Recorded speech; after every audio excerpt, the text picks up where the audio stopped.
Chapter 23. Dr. Seward's Diary. 3rd of October. The time seemed terribly long whilst we were waiting for the coming of Godalming, Quincey Morris. The professor tried to keep our minds active by using them all the time. I could see his beneficent purpose by the side glances which he threw from time to time at Harker. The poor fellow was overwhelmed in a misery that is appalling to see. Last night he was a frank, happy-looking man with strong, youthful face, full of energy and with dark brown hair. Today he's a drawn, haggard old man whose white hair matches well with the hollow, burning eyes and grief-written lines of his face. His energy is still intact. In fact, he is like a living flame. This may yet be his salvation, for if all goes well, it will tide him over the despairing period. He will then, in a kind of way, wake again to the realities of life.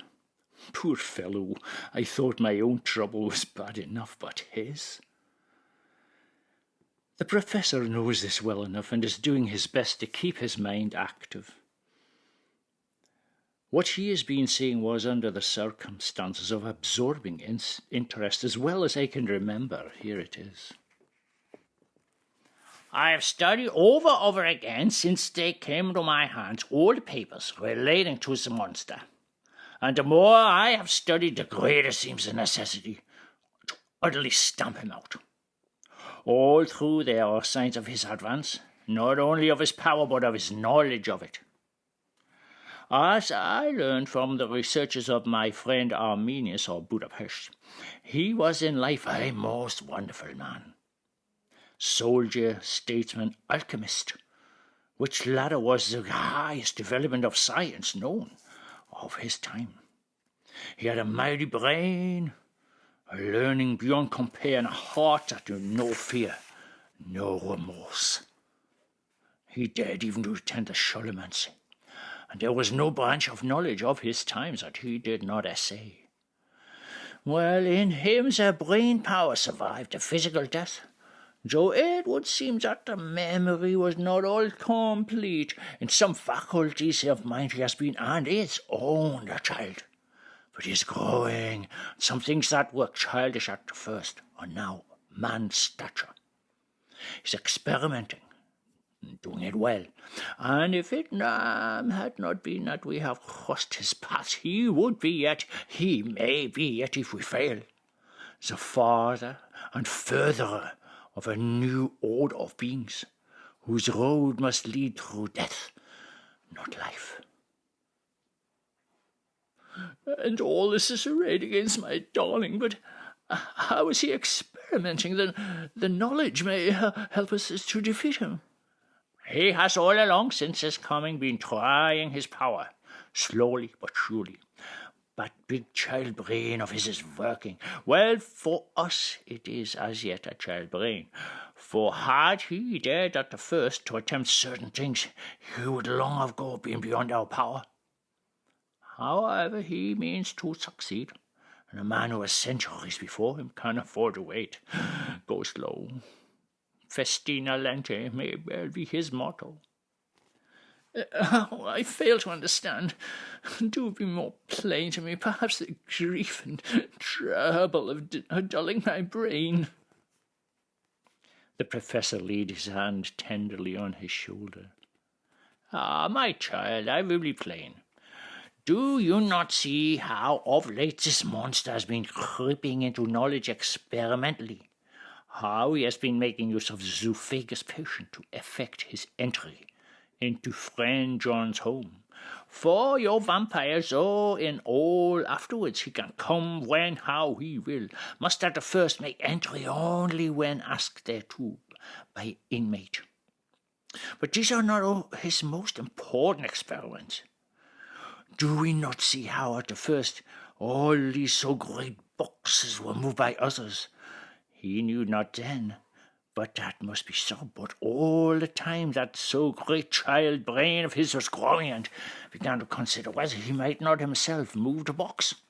So he began to help, and then when he found that this be all right, he tried to move them all alone. So he progress, scatters these graves of him, and none but he know where they are hidden. He may have intent to bury them deep in the ground, so that only he use them in the night, or at such time as he can change his form. They do him equal well, and none may know these are his hiding place. But my child, do not despair. This knowledge come to him just too late. Already all his layers but one be sterilized as for him, and before the sun set, this shall be so. Then he have no place where he move and hide. I delayed this morning that so we might be sure. Is there not more at stake for us than for him? Then why we not be even more careful on him? By my clock's 1 hour, and already, if all be well, friend Arthur and Quincy are on their way to us. Today's our day, and we must go sure if slow, and lose no chance. See, there are 5 of us when those absent ones return. Whilst he was speaking, we were startled by a knock at the hall door, the double postman's knock of the telegraph boy. We all moved out to the hall with one impulse, and Van Helsing, holding up his hand to us to keep silence, stepped to the door and opened it. The boy handed in a dispatch. The professor closed the door again, and after looking at the direction, opened it and read it aloud. Look out for Dee. He is just now 12:45. Come from Carfax hurriedly and hasten towards the south. He seems to be going the round, and he may want to see you. Mina. God be thanked. Now we shall soon meet. Van Helsing turned to him quickly. God will act his own way and time. Do not fear and do not rejoice as yet, for what we wish for at that moment may be our undoings. I care for nothing now. If for to wipe out this brute from the face of creation, I would sell my soul to do it. Ah, hush, my child. God does not purchase souls this way, and the devil, though he may purchase, does not keep faith. But God is merciful and just knows your pain, your devotion to that dear Mother Mina. Think you how her pain would be doubled, did she but hear your vile words? Do not fear any of us. We are all devoted to this cause, and today shall see the end. The time coming for action. Today is this vampire's limit to the powers of man. Till sunset he may not change. It will take him time to arrive here. See, it's 20 minutes past 1. And there are yet some times before he can come hither, be he never so quick. What we all must hope for is that my Lord Arthur and Quincy arrive first. About half an hour after we had received Mrs. Harker's telegram, there came a quiet, resolute knock at the hall door. It was just an ordinary knock, such as is given hourly by thousands of gentlemen, but it made the professor's heart and mine beat loudly. We looked at each other, and together moved out into the hall. We each held ready our various armaments to use, the spiritual in the left hand, the moral in the right. Van Helsing pulled back the latch, and holding the door half open, stood back, having both hands ready for action. The gladness of our hearts must have shone upon our faces when, on the step close to the door, we saw Lord Godalming and Quincy Morris. They came quickly in and closed the door behind them, the former saying as they moved along the hall, "It is all right. We've found both places, 6 boxes in each, and we destroyed them all." Destroyed? For him. There's nothing to do but wait. However, if he doesn't turn up 5 o'clock, we must start off. Won't do to leave Mrs. Harker alone after sunset. He will be here before long now, said Van Helsing, who had been consulting his pocketbook. Note up any in Madame's telegram. He went south from Carfax. That means he went across the river, and he could only do so slack as tide, which should be something before 1 o'clock. That he went south has a meaning for us. He is as yet only suspicious, and he went from Carfax first to the place where he would suspect interference least. You must have been at Bermondsey only a short time before. That he is not here already shows that he went a mile in next. This took him some time, for he would then have to be carried over the river in some way. Believe me, my friends, we shall not have long to wait now. We should have ready some plan of attack so that we may throw away no chance. Hush, there's no time now. Have all your arms be ready. He held up a warning hand as he spoke, for we all could hear a key softly inserted in the lock of the hall door. I could not but admire, even at such a moment, the way in which a dominant spirit asserts itself. In all our hunting parties and adventures in different parts of the world, Quincey Morris had always been the one to arrange the plan of action, and Arthur and I had been accustomed to obey him implicitly. Now the old habit seemed to be renewed instinctively. With a swift glance round the room, he at once laid out our plan of attack, and, without speaking a word, with a gesture, placed us each in position. Van Helsing, Harker, and I were just behind the door, so that when it was opened the Professor could guard it, whilst we two stepped between the incomer and the door. Godalming behind and Quincey in front stood just out of sight, ready to move in front of the window. We waited in a suspense that made the seconds pass with nightmare slowness. The slow, careful steps came along the hall. The Count was evidently prepared for some surprise. At least he feared it. Suddenly, with a single bound, he leaped into the room, winning a way past us before any of us could raise a hand to stay him. There was something so panther-like in the movement, something so unhuman, that it seemed to sober us all from the shock of his coming. The first to act was Harker, who, with a quick movement, threw himself before the door leading into the room in front of the house. As the Count saw us, a horrible sort of snarl passed over his face, showing the eye teeth long and pointed. But the evil smile as quickly passed into a cold stare of lion-like disdain. His expression again changed, as with a single impulse we all advanced upon him. It was a pity that we had not some better organized plan of attack, for even at the moment I wondered what we were to do. I did not myself know whether our lethal weapons would avail us anything. Harker evidently meant to try the matter, for he had ready his great kukri knife and made a fierce and sudden cut at him. The blow was a powerful one, only the diabolical quickness of the Count's leap back saved him. A second less and the trenchant blade had shone through his heart.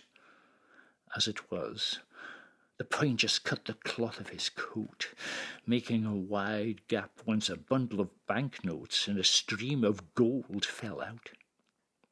The expression on the Count's face was so hellish that for a moment I feared for Harker, though I saw him throw the terrible knife aloft again for another stroke. Instinctively I moved forward with a protective impulse, holding the crucifix and the wafer in my hand.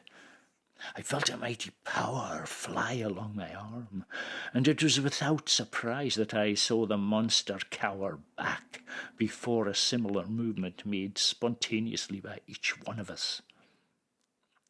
It would be impossible to describe the expression of hate and baffled malignity, of anger and hellish rage which came over the Count's face. His waxen hue became greenish-yellow by the contrast of his burning eyes, and the red scar on the forehead showed on the pallid skin like a palpitating wound. The next instant, with a sinuous dive, he swept under Harker's arm ere his blow could fall, and, grasping a handful of the money from the floor, dashed across the room, threw himself at the window. Amid the crash and glitter of the falling glass, he tumbled into the flagged area below. Through the sound of the shivering glass I could hear the ting of the gold as some of the sovereigns fell on the flagging. We ran over and saw him spring unhurt from the ground. He, rushing up the steps, crushed the flagged yard and pushed open the stable door. There he turned. "You think you can baffle me, you, with your pale faces all in a row like sheep in a butcher's. You shall be sorry yet, each one of you. You think you have left me without a place to rest? I have more. My revenge is just begun. I spread it over centuries, and time is on my side. Your girls that you love are mine already, and through them you and others shall yet be mine, my creatures, to do my bidding, to be my jackals when I want to feed. Bah!" With a contemptuous sneer, he passed quickly through the door, and we heard the rusty bolt creak as he fastened it behind him. A door beyond opened and shut. The first of us to speak was the Professor as, realizing the difficulty of following him through the stable, we moved towards the hall. "We have learned something much, notwithstanding his brave words. He fears us. He fear time. He fear want. For if not, why he hurry so? His very tone betray him. Oh, my ears deceive. Why take the money, You follow quick, your hunters, wild beast. Understand it so. For me, make sure that nothing here may be obvious to him, if so that he'll return." As he spoke, he put the money remaining into his pocket, took the title deeds in the bundle as Harker had left them, and swept the remaining things into the open fireplace, where he set fire to them with a match. Godalming and Morris had rushed out into the yard, and Harker had lowered himself from the window to follow the Count. He had, however, bolted the stable door, and by the time they had forced it open, there was no sign of him. Van Helsing and I tried to make inquiry at the back of the house, but the mews was deserted. No one had seen him depart. It was now late in the afternoon, and sunset was not far off. We had to recognize that our game was up, and with heavy hearts agreed with the Professor when he said, "Let us go back to Madam Mina. Poor dear Madam Mina. All we can do now is done. We can at least protect her. But we need not despair. There's but one more earth box, and we must try to find it. When that is done, all may yet be well." I could see that he spoke as bravely as he could to comfort Harker. The poor fellow was quite broken down. Now and again he gave a low groan which he could not suppress. He was thinking of his wife. With sad hearts we came back to my house, where we found Mrs. Harker awaiting us with an appearance of cheerfulness which did honour to her bravery and unselfishness. When she saw our faces, her own became as pale as death. For a second or two her eyes were closed, as if she were in secret prayer. And then she said, cheerfully, "I can never thank you all enough. Oh, my poor darling." And as she spoke, she took her husband's grey head in her hands and kissed it. "Lay your poor head here and rest it. All will yet be well, dear. God will protect us if he so will it in his good intent." The poor fellow only groaned. There was no place for words in his sublime misery.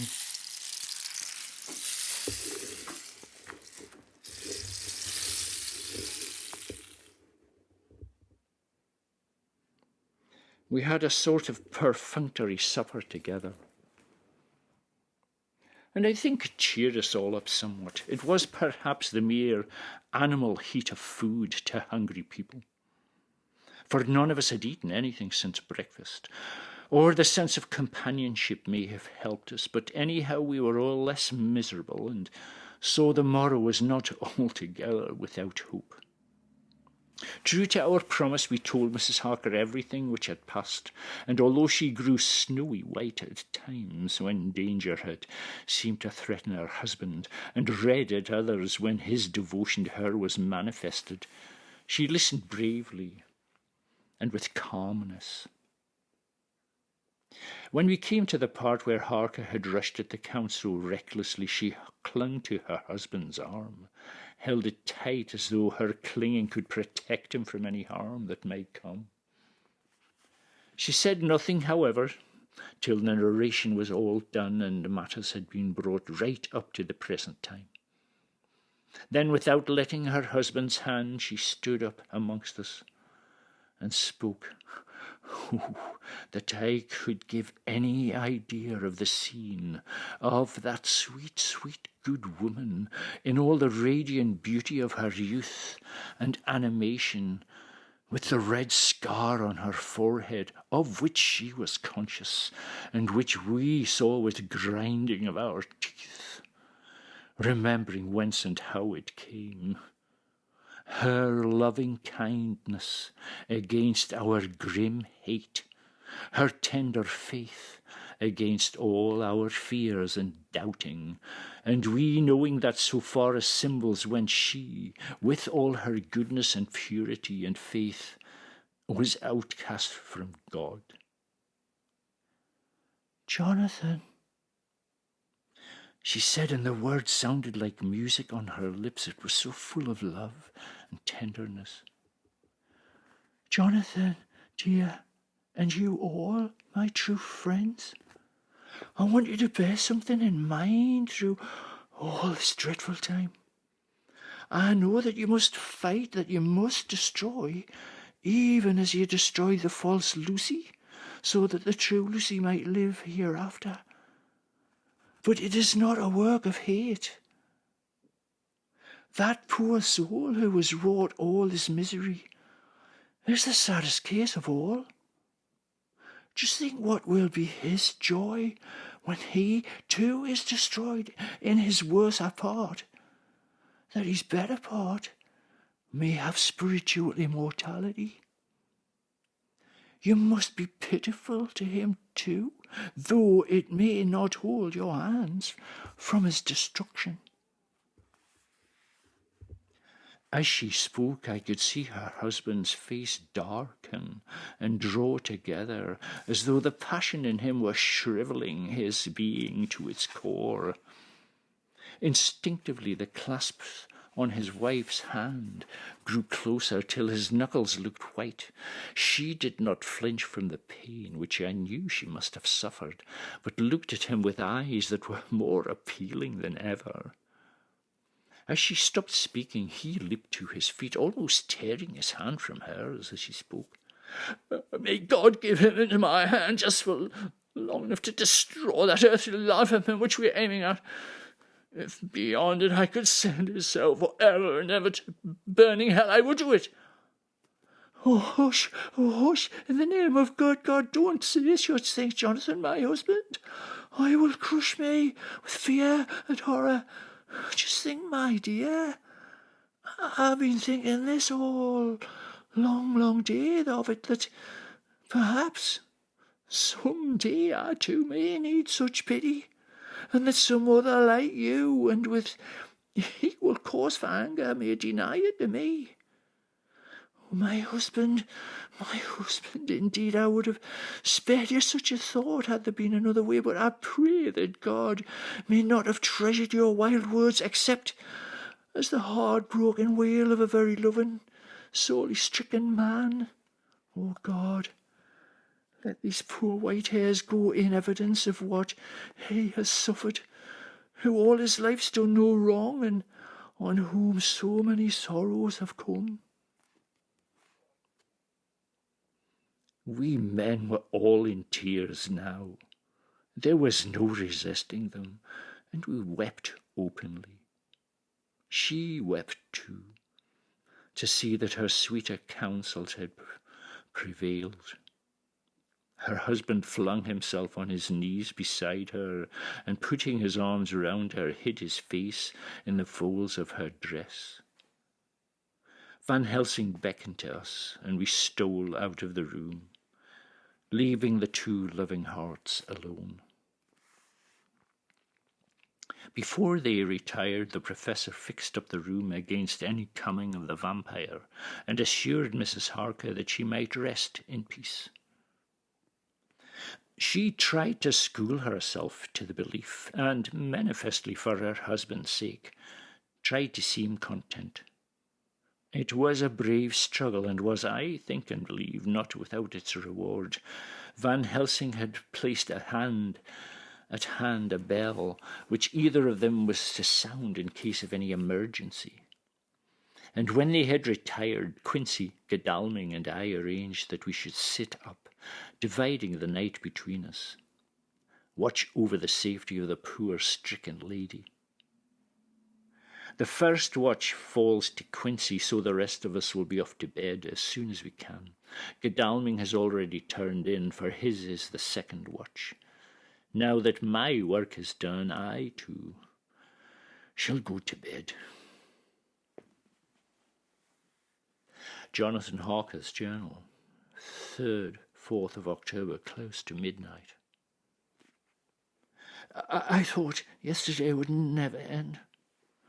There was over me a yearning for sleep, and some sort of blind belief that to wake would be to find things changed, and that any change must now be for the better. Before we parted, we discussed what our next step was to be, but we could arrive at no result.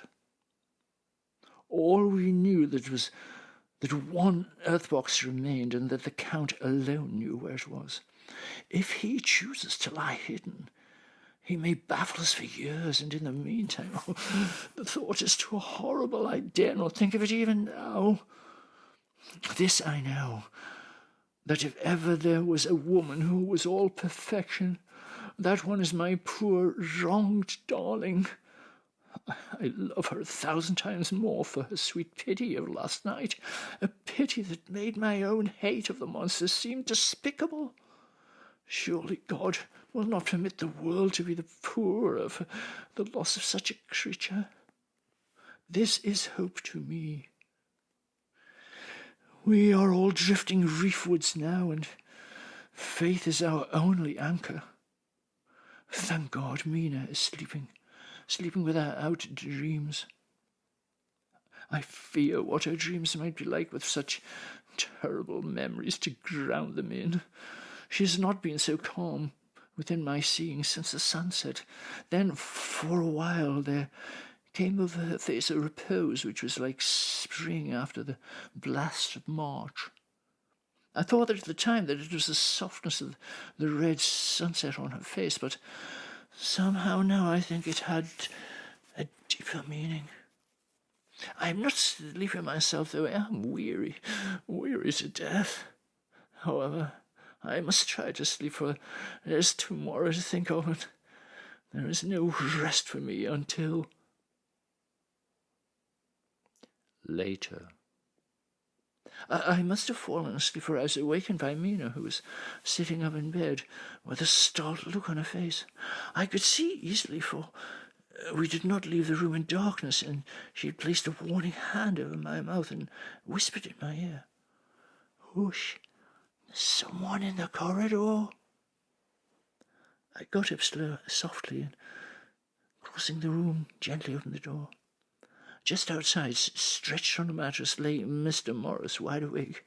He raised a warning hand for silence as he whispered, "Hush, go back to bed, it's all right.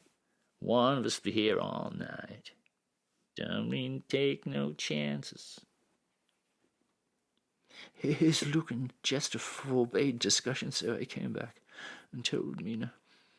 She sighed, and positively a shadow of a smile stole over her poor, pale face as she put her arms round me. "Oh, thank God for good, brave men." And with a sigh she sank back again to sleep. I write this as I am not sleepy, though I must try again. 4th of October, morning. Once again during the night I was awakened by Mina. This time we had all had a good sleep, for the grey of the coming dawn was making the windows into sharp oblongs, and the gas flame was like a speck rather than a disc of light. And she said to me hurriedly, "Go call the Professor. I want to see him at once." "Why?" "I've had an idea. I suppose it must have come in the night and matured without my knowing it. He must hypnotise me before the dawn, and then I shall be able to speak. Go quick, dearest, the time's getting close." I went to the door. Dr. Seward was resting on the mattress, and seeing me, he sprang to his feet. "Anything wrong?" No, but Mina wants to see Dr. Helsing at once." "Oh, I will go." And he hurried into the Professor's room. 2 or 3 minutes later, Van Helsing was in the room in his dressing gown, and Mr. Morris and Lord Godalming, with Dr. Seward at the door, asking questions. When the Professor saw Mina, a positive smile, ousted the anxiety of his face. He rubbed his hands as he said, "Ah, my dear Madam Mina, this is indeed a change. See, friend Johnson, we have got our Madam Mina as of old back to us today." "And what am I to do for you for this hour? You do not want me for nothings." "I want you to hypnotise me. Do it before the dawn, for I feel that then I can speak and speak freely. Be quick, for the time is short." And without a word he motioned her to sit up in bed. Looking fixedly at her, he commenced to make passes in front of her, from over the top of her head downward, with each hand in turn. Mina gazed at him fixedly for a few minutes, during which my own heart beat like a trip hammer, for I felt that some crisis was at hand. Gradually her eyes closed, and she sat stock still. Only by the gentle heaving of her bosom could one know that she was alive. The Professor made a few more passes and then stopped, and I could see that his forehead was covered with great beads of perspiration. Mina opened her eyes, but did not seem the same woman. There was a faraway look in her eyes, and her voice had a sad dreaminess which was new to me. Raising his hand to impose silence, the Professor motioned me to bring the others in. They came on tiptoe, closing the door behind them, and stood at the foot of the bed, looking on. Mina appeared not to see them. The stillness was broken by Van Helsing's voice speaking in a low, level tone, which would not break the current of her thoughts. "Where are you?" "I do not know. Sleep has no place it can call its own." For several minutes there was silence. Mina sat rigid, and the Professor stood staring at her fixedly. The rest of us hardly dared to breathe. The room was growing lighter. Without taking his eyes from Mina's face, Dr. Van Helsing motioned me to pull up the blind. I did so, and the dame streamed just upon us. A red streak shot up, and a rosy light seemed to diffuse itself through the room. "Where are you now?" The answer came dreamily, but with intention. It was as though she were interpreting something. I've heard her use the same tone when reading her notes. "I do not know. It is all strange to me." "What do you see?" "I can see nothing. All is dark." "And what do you hear?" "The lapping of water, gurgling by, and little waves leap. I can hear them on the outside." "Ah, so you are on a ship?" We all looked at each other, trying to glean something from each from the other. We were afraid to think. "Oh, yes." "What else do you hear?" "The sound of men stamping overhead as they run about. The creaking of a chain, and the loud tinkle as the check of a capstan falls into the ratchet." "And what are you doing?" "I'm still, so still. It is like death." The voice faded away into a deep breath, as of one sleeping, and the open eyes closed again. By this time the sun had risen, and we were all in the full light of day. Dr. Van Helsing placed his hands on Mina's shoulders and laid her head down softly on her pillow. She lay like a sleeping child for a few moments, and then, with a long sigh, awoke and stared in wonder to see us all around her. "Have I been talking in my sleep?" was all she said. She seemed, however, to know the situation without telling, though she was eager to know what she had told. The professor repeated the conversation. "Well, then there's not a moment to lose. It may not be yet too late." Mr. Morris and Lord Godalming started for the door, but the professor's calm voice called them back. "Stay, my friends. Stay. That ship, wherever it is, was weighing anchor whilst she spoke. There are many ships weighing anchor at the moment, your so great port of London. Which of them is that you seek? God be thanked that we have once again a clue, though whither it may lead us we know not.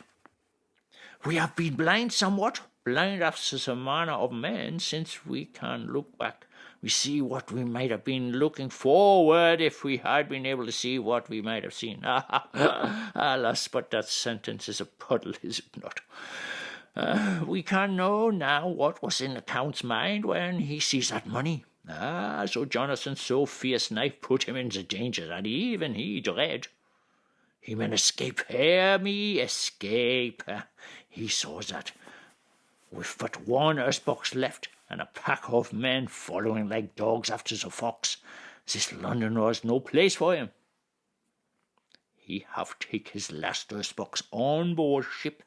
He leaves the land. He think to escape, but no, we follow him. Tally-ho, as friend Arthur would say when he put on his red frock. Our old fox is wily, ho, so wily, and we must follow him with wile. I, too, am wily. I sink his mind in a little while. In meantime we may rest, and in peace, for there are waters between us which he do not want to pass, and which he could not if he would, unless the ship were to touch the land, and then only at full or slack tide. See, and the sun is just rose, and all day to sunset is to us. Let us take bath and dress, have breakfast which we all need, and which we can eat comfortable, since he be not on the same land with us." "But why need we seek him further, when he's gone away from us?" He took her hand and patted it as he replied, "Oh, ask me nothing as yet. When we have breakfast, then I answer all questions." He would say no more, and we separated to dress. After breakfast, Mina repeated her question. He looked at her gravely for a minute. "Because, my dear Mother Mina, now more than ever, we must find him, even if we have to follow him to the jaws of hell." She grew paler as she asked, "Why?" "Because he can live for centuries, you are but mortal woman. Time is now to be dreaded, since once he put that mark on your throat." I was just in time to catch her as she fell forward in a faint.